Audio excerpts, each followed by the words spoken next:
things first. Obviously, speaking is really hard for me right now, but I have 3 books that I need to review and I can't wait any longer. We will see how many of these reviews I get done, but the first is Stain by A.G. Howard. I'm gonna let you know I am racking up the overdue fees right now because I haven't been able to drop this off at the library because it's so far away. It took me so long to actually read the physical copy that I used up my renewals. I should probably call the library and see if they'll just let me renew it, but I'm too lazy to do that. Plus, talking's hard for me.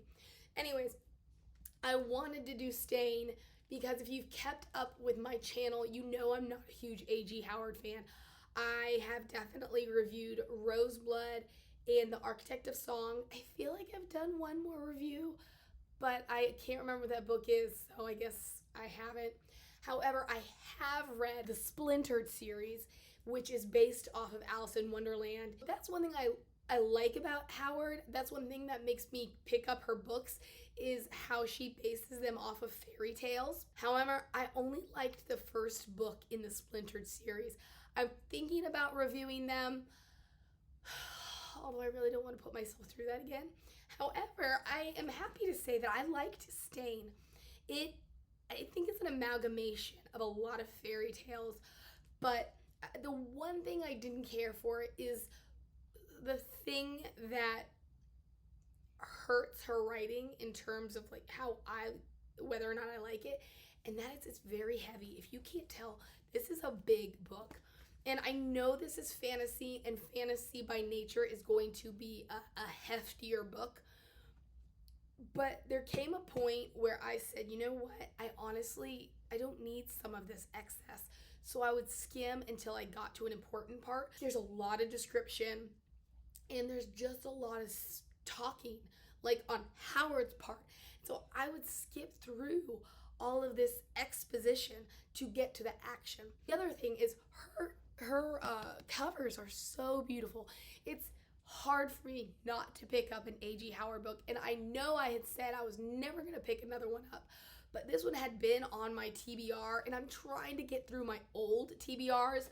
I know most of you probably are not tuning into my channel because I'm not doing new releases, but don't you have enough people talking about new releases? I'll do new releases when I get to them. I'll do new releases if I think that's something I'll like. In the meantime, I need to get my TBR in order. And so I said, okay, Beth, suck it up. You know you vowed never to do another Howard book, but why not? So anyways, check that out, and here we are. The book is about a girl named Lyra, who's actually a princess of a kingdom. And there's kind of 2 kingdoms in her realm. One is the kingdom of light, and kind of one is the kingdom of darkness, because centuries before, they had been split in 2. Her kingdom got the sun, the other kingdom got the moon. However, there is this prophecy that one day the 2 kingdoms would merge back together, and that is gonna entail Lyra as well as Vesper, who is the prince of Nazareth. I keep wanting to call it Nazareth from the Bible, and it is not. It's probably not even Nazareth. I think it's Nerazeth.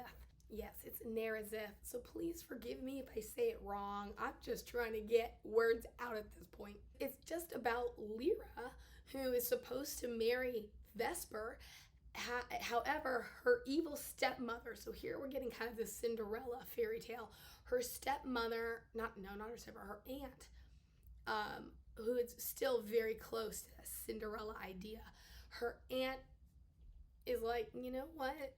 I'm going to manipulate this prophecy, and I'm going to have you killed, and I'm going to throw you in the deep dark woods, and then I'm going to have my own daughter impersonate you. She gets kicked out of her kingdom, is rescued by Crony, as well as this character named Luce, who is an illusion, which it just means that he's kind of supernatural, and he preys on people's desires, and he tempts them to do what they don't want to do, but they do it anyways. More to him later. But when they rescue her, Crony, who is immortal and she is a witch, she takes all of Lyra's memories and they raise her for 5 years as a boy named Stain. However, she knows she's a girl, obviously. She does not know where she came from, but she does befriend a Pegasus named Scorch. We go from there to the end of the book. And I need to say, before I get too far into the plot, I thought that the description was a little bit misleading because it talks of Vesper, who is a dying prince, and how he needs Lyra to save him and to save his kingdom. So you kind of get this completely different idea what the book is going to be about. Because in the end, yes, he is dying. Yes, he needs her as much as she needs him to save the kingdoms. But it's not like we open up this story with this dying prince who needs her. It evolves over time, and then eventually we get to the point where it is life and death. So I will say, don't read the book flap and take that as the word of this book, because it's misleading. That's going to get me into the plot, which is, first, there's a really long lead up. This book takes place in 3 parts, and the first part is essentially Lyra's birth, to when Lyra gets kicked out of the kingdom, to then when Lyra is in the woods, to then when Lyra fulfills her destiny. I liked the first part. However, as I said, Howard is super wordy.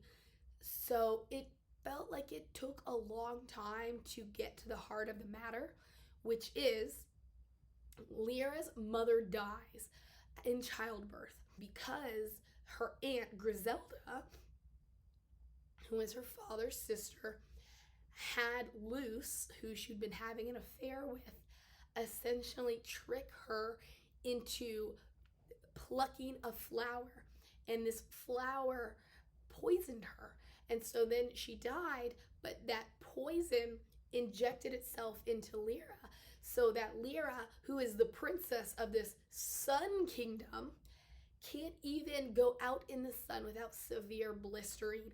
She is more suited for the night, which then transfers over to Vesper, who is the prince of the night kingdom, yet he is more suited for the day. And I gotta say, I was a little confused as to why he turned out the way he did. We got this explanation as to why Lyra is so out of place in her own kingdom, but we never know why Vesper doesn't fit into his own kingdom, and he doesn't fit into the extent that his own people don't even like him. And it's kind of the same for Lyra. People are afraid of her because she's so weird. However, one thing about her is she can't speak, but when she does open her mouth, it comes out in song, and it's an enchanting song. So even though Griselda had tried to taint people, particularly servants, against her, she was able to enchant a few of them into loving her. Like, not enchant in a bad way, but they just were like, why do we hate this child? As I said, she cannot be exposed to the sun. And the only way to enable her to go outside is to create this cloak out of shadow. Even then, she's still a little bit exposed. And so her dad is like, well, I want you guys to construct an entire suit for her. And the magician is like, we can't do that. We don't have enough shadows because this is a land of light. He goes down to Nerazith, and what he does is he makes a pact with that king who is dying, which is when I got super confused because we opened the book with the king of Nerazith dying, not Vesper.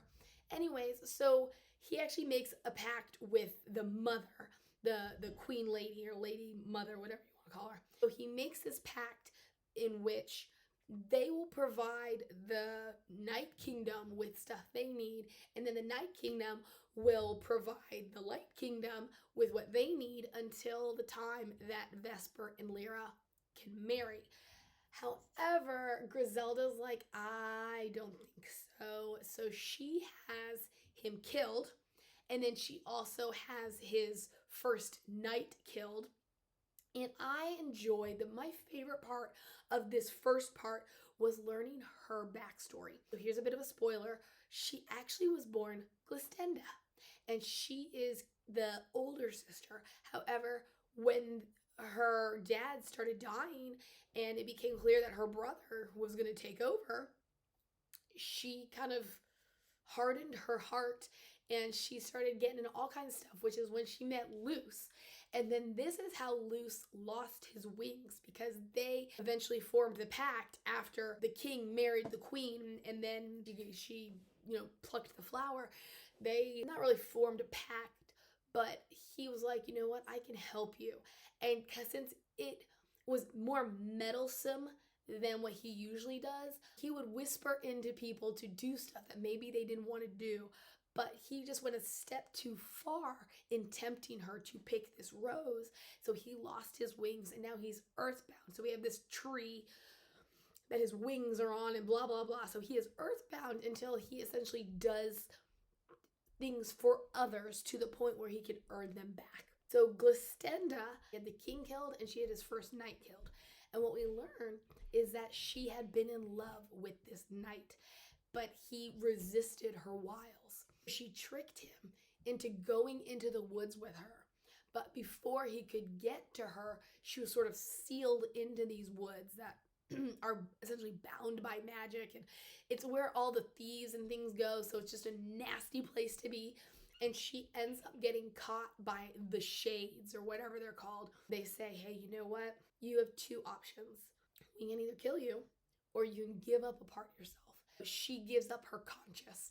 Not that she's that great of a person to begin with, but obviously without a conscience, there's nothing holding her back. When she returns from these woods, she's a completely different person. She ends up tricking or enchanting a man to marry her. She has her daughters and then she has him killed. She just wants power. Like, that is her goal. But I really enjoyed this backstory because it's not that it was necessarily necessary. I mean, she could be a bad guy because she's a bad guy, even though I know I talk a lot about we can't have that. But her purpose of the book was to be a bad guy, and I would have sufficed with the fact that she wanted power.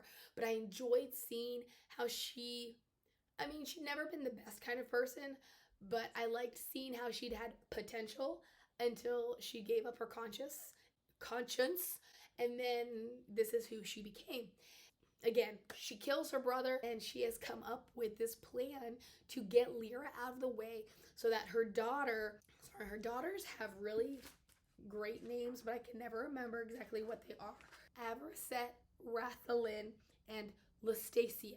So, you can't tell, wrath, avarice, and lust. I thought it was really great that Howard went on to explain that Griselda, who, when she went from Glistenda to Griselda, or I guess you could pronounce it Glissenda, like glistening, how she changed her name to reflect her insides, and then she named her daughters certain things so that they would be strong and people to be dealt with as well. She wants to have Lustacia replace Lyra, so she comes up with this plan and she has them all sequestered in the dungeons of the castle. She has Lustacia fake her own death, and this is the guise that she uses. She's like, okay, we need to protect Lyra, so we are gonna go hide out here for the next 5 years. And during that time, she takes steps to transform Lustacia into Lyra. Meanwhile, Lyra she's died. And what we learn is that Crony, so now we're getting into the second act. We learn that Crony has the ability to bring someone back from the dead. Another one of her powers is to basically steal a person's last breath and to take their memories. And she and Luce, now that he was no longer an air elemental, he would age. So basically they would hunt the dead and the dying. He would eat their heart and she would take their last breath and their memories, and that's how they made a living. He knows that she can bring people back from the dead, and that's all he keeps trying to get her to do. not knowing that there's a price that comes with it. She constantly refuses to do it until they find Lyra in the woods. They save her, they bring her back to life. But what it does is it steals Crony of her immortality. So from that point on, which it spans about 5 years, she's aging, she's dying, and she's trying to hide it from them. We pick up in the woods. Lyra is now staying. She has befriended this wild Pegasus named Scorch, and they're just kind of living life. Here's another spoiler. Scorch is actually Vesper, or he's part of Vesper. Because when the king dies, Vesper is so desperate to save his kingdom because they need light. A king of Eldoria, Lyra's father, in a fit of anger, had gotten rid of all these special roses that sort of helped sustain them, and so they're dying. And so what he does is he consumes liquid sun. And in that, I'm not quite sure what exactly this means, because some of the time Howard talks in riddle, and it's like there's a whole plan in motion that we know there's a plan, but we don't really know certain things are part of the plan until the end. And then there's a counterpart to Crony who is brought in, and she's like, oh, well, this was going to have to happen eventually. He just sped up the process.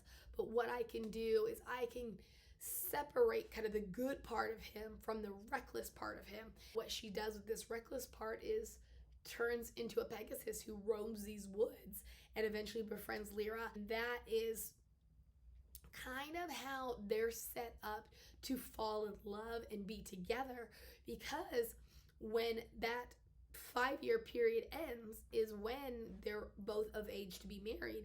And so he is actually supposed to be going from Nerazith to Eldoria to meet this princess who's going to save their kingdoms. But along the way, he wants to find Crony. He wants to find the witch because there are things that have been said about her that she has done. So he's like, I need to bring her to justice. So in doing so, he meets Stain/Lyra. They realize there's something different, but Lyra, she doesn't trust him, and all this stuff happens, and eventually, and I thought this was a little bit overwhelming. I thought that this was a little sudden, which is when I wish that the beginning hadn't been so long so that we could have focused more on this middle section. Because what happens is he and Scorch end up fighting, and they fall into a river together, and then they just meld. By separating him into two, it saved him from dying because that liquid sunlight was turning his blood to gold. So from then on, he was able to use his blood to kind of sustain his people, but it was turning him solid. And once he and Scorch were reunited, the process was sped up exponentially. We just needed more explanation. We needed more background. We needed more story about this, because because there's a lot of perspectives, and it's all actually omniscient anyways, but we have all these perspectives, and so we don't really have time to focus on certain plot lines. It's really quick from the point where we pick up that 5 years later to Lyra encountering Vesper, to him reuniting with his other self, and we had no chance to figure out what had happened in the interim. Like, what happened to him after he was saved by this other witch. It was a little sudden. We could have used more development, but anyways. And so she has a really hard time reconciling with the fact that Vesper is also Scorch, because it wasn't something she saw. All she knew was that they went into the river together, and then he was the only one to come out. And even though he has memories and knowledge that he shouldn't have now, and that they can now mind speak, like, she just can't accept it. So we have all this stuff going on. Because he's reunited with his other half, instead of continuing on to Eldoria, he has to go back to Nerazith so they can sort of once again stop that process of him dying. But then she goes on to Eldoria, and this is the point where she learns who she is. She doesn't regain her memories. Like, she apparently can't have her memories until after she's married, but she does learn of her heritage and she learns of what she's supposed to do. So then she treks to Nerazith, comes in contact with Vesper, who is in love with her, and she's in love with him by this point. But Glistenda and her daughters have already come to Nerazith. Now there's these two girls both claiming to be Princess Lyra, and so they have to figure out how to prove who is who. In the end, there's a lot of trickery and treachery. Lyra, for one, what happens is she and Luce sneak into Nerazith because Vesper is kind of like the opposite of the Snow White fairy tale, where instead of the prince saving Snow White, she saves him. So she comes and she kisses him, which draws out all that liquid sun. At the same time, Lastasia, who has stolen Lyra's voice, so now she can't talk at all, she has stolen Lyra's voice, sings. And this is when they see the result of what Lyra has done. And then Lyra, it's so strange.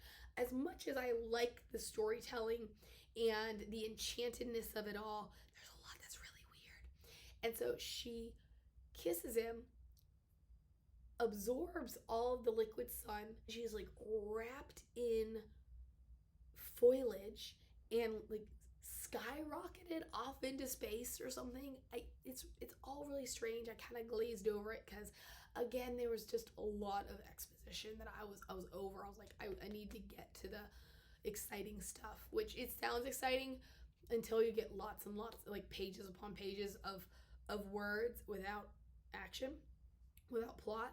So anyways, all people see is this effect of Lyra singing. They all believe that Lastasia has saved the prince, but he's like, it wasn't her. He goes and he kisses her, and he's like, it's not her. This is when he then re-encounters Lyra, who's at the mouth of the cave that comes down into Nerazith. Other little details I hadn't yet mentioned are when Crony and Luce find Lyra in the woods way back when, she has no hair. Her silver moonlight hair has all been shorn off. In order to disguise her appearance, as well as protect her from any kind of sunlight, they have been coating her in this muck stuff. So she is kind of permanently stained and her hair will not grow. But these special items had been made. A brush out of her hair, a barrette out of her tears, and then a ring from, because as I said, the king had destroyed all the flowers except for the one that the queen had picked, which then killed her, and then Lyra had harbored it. So a ring made out of that flower. So then what happens is, as soon as she brushes her stubble with the brush, it grows out. And as soon as she puts the barrette in her hair, the tears run free over her face, kind of cleansing her skin, giving it that glow again, and all that fun stuff. So then she comes down into Nerazith, and we have the trials of who's the real person, and obviously she's the victor. She and Vesper get married, but this is not the end of the book. The end of the book comes after Glistenda and her daughters have to reap the consequences of what they've done. The three girls, part of Glistenda's plan to get Avarice set on the throne was one thing that Lyra was supposed to be able to do was command the shadows. So she tricks some characters into drinking a potion that then turns them into halflings. Because of what they've done, the three girls have the choice. They can either have death or they can learn to repent and to empathize. So they choose to be turned into halflings. But knows to them it's only going to last 2 years, whereas what had been done to the others was permanent. Glistenda, she was also given the chance to repent, but she's like, absolutely not. She tries to set everything on fire with this magical fire that is put out by one of Lyra's eyelashes, which, I don't know, whatever. That fails, obviously, but she is then sentenced to go back to those woods and those shades who they return her conscience to her, and she has to reflect on all of the bad things that she's ever done.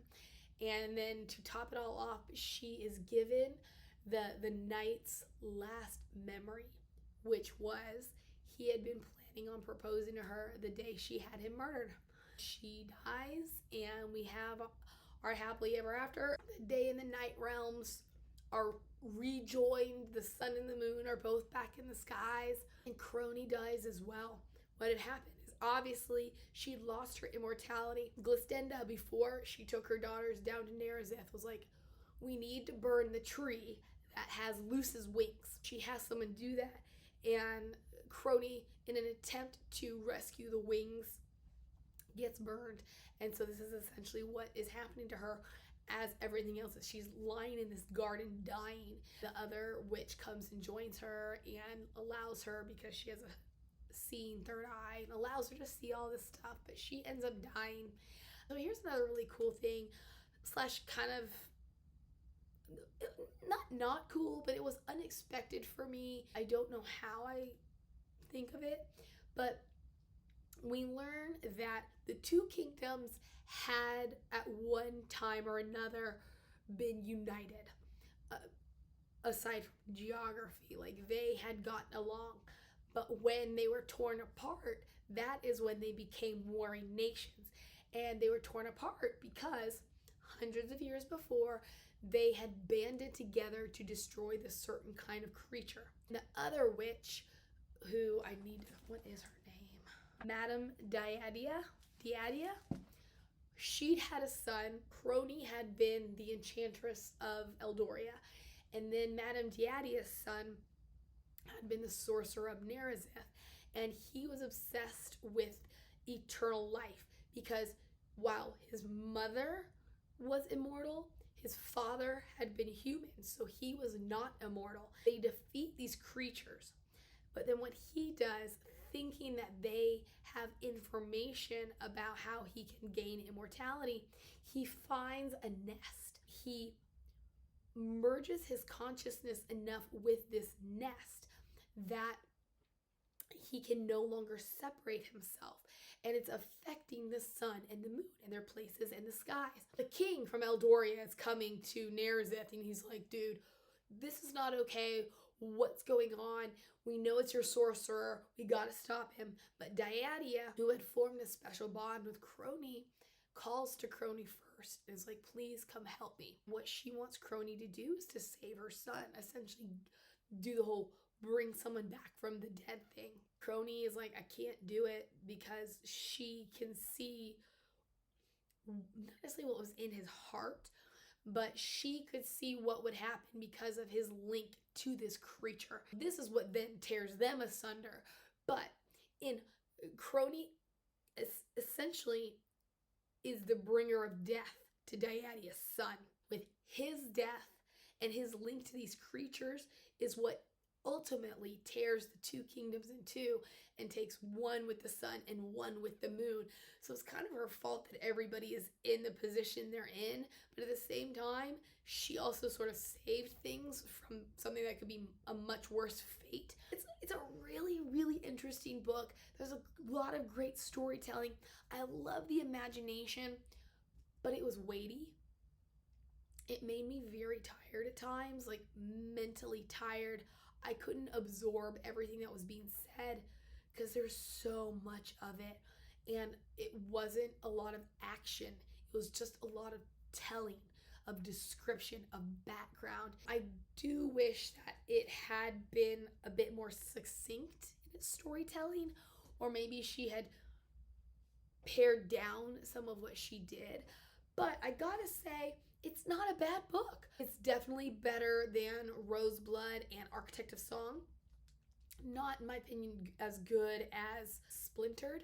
But then again, Splintered is the first in, I think, a trilogy. And I didn't like the other books in the trilogy. I only liked Splintered. So my recommendation for this book, check it out, read it. I would like to know what the audiobook would be like, because the other audiobooks, from what I recollect, are fine. I didn't like the books, but I didn't mind the narration. I think this one could have been a really good audiobook. I just couldn't get it on audiobook, and I wasn't going to pay for one based off of Howard's track record. Anyways, this one was a hard review to do because it's very an intricate book. There's so much that's woven together. I hope I did it justice. I hope I didn't confuse you too much. Go check out Stained, or I call it Stained. Go check out Stain. Figure out for yourself if you like everything she has to say and get back to me. And I'll see you later. Bye.